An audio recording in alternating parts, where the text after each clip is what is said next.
আসসালামু আলাইকুম। বাংলা সংবাদে আপনাদের সবাইকে স্বাগত জানাচ্ছি। আমি ফিরোজ তোহা। শুরুতেই বিআরব কেবলস সংবাদ শিরোনাম। বাংলাদেশের সর্বশেষ গুরুত্বপূর্ণ আপডেট সংবাদে আপনাকে স্বাগত। শুরুতেই সংবাদ শিরোনাম, পরে বিস্তারিত। প্রথমে জানাবো, তারেক কবে দেশে ফিরবেন জানালেন আব্দুল্লাহ আল মিন্টু। আগামী জাতীয় সংসদ নির্বাচনের আগে বিএনপির ভারপ্রাপ্ত চেয়ারম্যান তারেক দেশে ফিরে আসবেন বলে মন্তব্য করেছে বিএনপির কেন্দ্রীয় কমিটির ভাইস চেয়ারম্যান ও দলের বরিশাল বিভাগীয় সাংগঠনিক টিমের প্রধান আব্দুল্লাহ আল মিন্টু আজ বরিশালে মহানগর বিএনপির সদস্য ফরম নবায়ন ও প্রাথমিক সদস্য সংগ্রহ কার্যক্রমের উদ্বোধনী অনুষ্ঠানে সাংবাদিকদের প্রশ্নের জবাবে তিনি এসব কথা বলেছেন। নগরের ক্লাব মোড়ে বরিশাল ক্লাব মিলনায়তনে মহানগর বিএনপির এক অনুষ্ঠানের আয়োজন করে। জানাবো, ইসরায়েলের উপর ইরানের ক্ষেপণাস্ত্রের বৃষ্টি।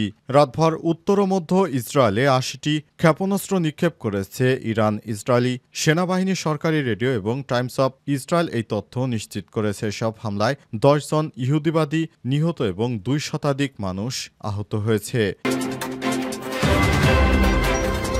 এরপর জানাবো, মোসাদের ২ গুপ্তচরকে গ্রেপ্তার করল ইরান।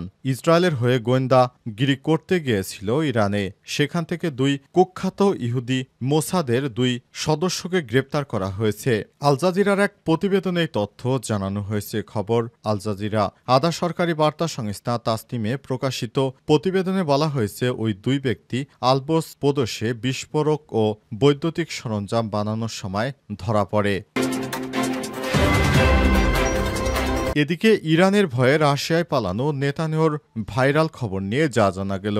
ইরান ও ইসরায়েলের সাম্প্রতিক উত্তেজনার প্রেক্ষাপটে একটি বিভ্রান্তিকর তথ্য ফেসবুকে ছড়িয়ে পড়েছে, যেখানে দেখা যাচ্ছে ইরানের হামলার ভয়ে নেতানিয়াহু রাশিয়ায় পালিয়ে যাচ্ছে। বিষয়ে গুরুত্বপূর্ণ সংবাদ জানাবো, সঙ্গেই থাকুন। জানাবো, ইরানের উপর ইসরায়েলের বর্বর আক্রমণের নিন্দা জানালো চীন।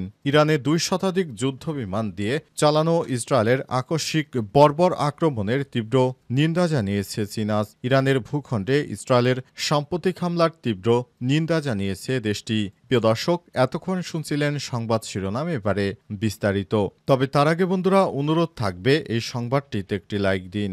এই চ্যানেলে আপনি নতুন হয়ে থাকলে আমাদের সংবাদটি দেখতে দেখতে চ্যানেলটি সাবস্ক্রাইব করে রাখুন। কমেন্ট করে বন্ধুরা আপনার মূল্যবান মতামত জানিয়ে দিন আপনি বিশ্বের কোন দেশ থেকে বা বাংলাদেশের কোন স্থান থেকে আমাদের সংবাদটি দেখছেন এবং শুনছেন। আর বন্ধুরা, ইরান ও ইসরায়েলের মধ্যে যুদ্ধে আপনি কোন দেশকে সমর্থন করেন কমেন্ট করে জানিয়ে দিন। সংবাদটি আপনার সোশ্যাল মিডিয়া ফেসবুকে শেয়ার করে বন্ধুদেরও দেখার সুযোগ করে দিন। এবারে বিস্তারিত। তারেক কবে দেশে ফিরবেন জানালেন আব্দুল্লাহ আল মিন্টু।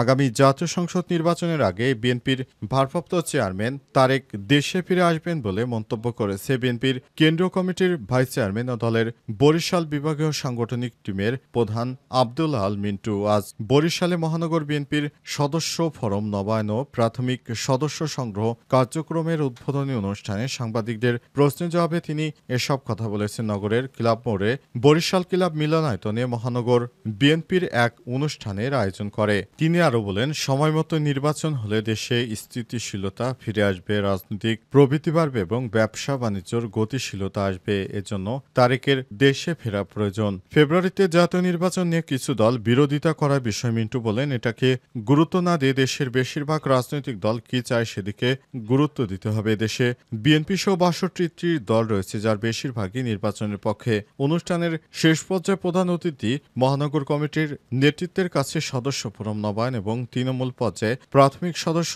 ফরম তুলে দেন আব্দুল্লাহ আল মিন্টু এবং বিভাগীয় সাংগঠনিক সম্পাদক আকুন কুদ্দুস রহমান ও মাহবুবুল হক নানু সহ কেন্দ্রীয় এবং স্থানীয় নেতৃত্ববৃন্দ উপস্থিত ছিলেন।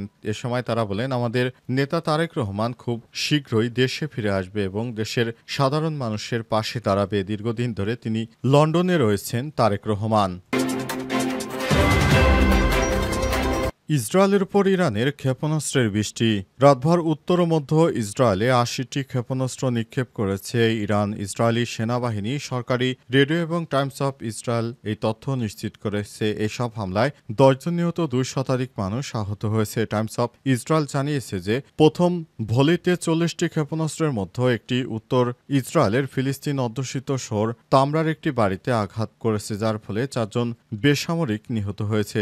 এছাড়াও মধ্য ইসরায়েলে ক্ষেপণাস্ত্র নিক্ষেপ করা দ্বিতীয় ব্যারেজে ৩৫টি ক্ষেপণাস্ত্র ছিল। এর মধ্যে একটি বাতিয়ামে আঘাত করে, যার ফলে কমপক্ষে ৬ জন নিহত এবং প্রায় ২০০ জন আহত হয়েছে। অন্যদিকে রেবো ভোটে আঘাত করে একটি ক্ষেপণাস্ত্র, যার ফলে ৪০ জন আহত হয়েছে। এদিকে ইসরায়েলি সেনাবাহিনী জানিয়েছে যে তারা নিজেদের ভূখণ্ডের দিকে ছোড়া ৬০টি ড্রোনকে বাধা দিয়েছে। তবে এ বিষয়ে ইরানের পক্ষ থেকে তাৎক্ষণিকভাবে কোনো মন্তব্য করা হয়নি। ইরানের সঙ্গে সমন্বয় করে ইসরায়েলে হামলা চালিয়ে যাচ্ছে ইয়েমেনের হুতি বিদ্রোহীরা। হুতিরা জানিয়েছে তারা দখলদার ইসরায়েলি বাহিনীকে ছাড় দেবে না, তারাও ব্যাপক হারে প্রতিরোধ গড়ে তুলবে। ইরানের সঙ্গে তাল মিলে তারাও ব্যাপক হারে হামলা চালিয়ে যাবে এবং এই হামলার ফলে পুরো ইসরায়েল জুড়ে এখন শোকের ছায়া নেমে এসেছে।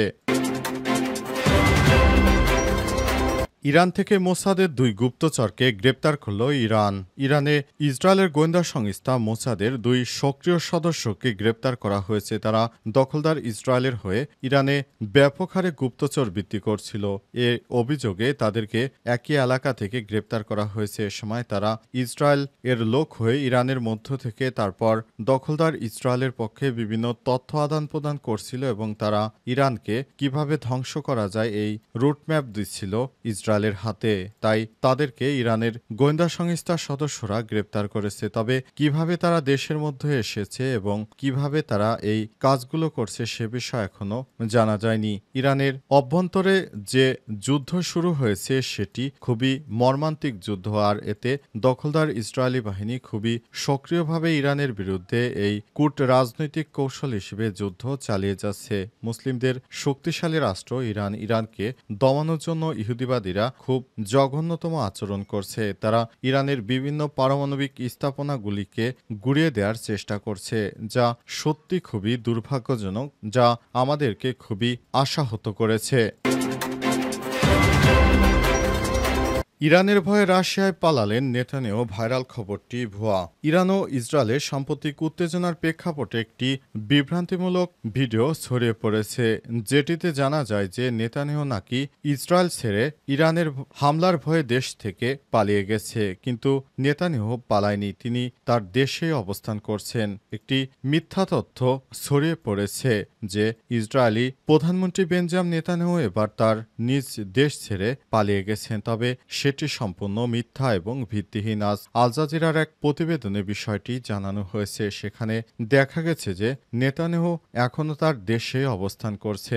বেঞ্জামিন নেতানিয়াহু তার দেশে থেকেই ইরানের বিরুদ্ধে হামলায় সক্রিয় রয়েছে। রিমার স্কানা টিমের অনুসন্ধান থেকে দেখা গেছে নেতানিয়াহু পুতিন সাক্ষাতের দাবিটি সম্পূর্ণ ভিত্তিহীন। ভাইরাল হওয়া ছবিটি এই প্রসঙ্গের নয়, অন্য প্রসঙ্গের একটি ভিডিও এই প্রসঙ্গের বলে চালিয়ে দিয়েছে একটি চক্র। তবে এই চক্রের হাত থেকে ভবিষ্যতে আর যেন এই ধরনের কোনো ছবি বা ভিডিও ভাইরাল না হয়, এজন্য সবারই সতর্ক থাকা উচিত বলে মনে করছে অনেকেই। এখানে নেতানিয়াহুর বিষয়ে যেটি ভাইরাল হয়েছে সেটি মিথ্যা ও ভিত্তিহীন। নেতানিয়াহু রাশিয়ায় যায়নি, তিনি তার দেশেই রয়েছেন এবং ইরানের বিরুদ্ধে তিনি এখনও তার হামলা সক্রিয় রাখছেন।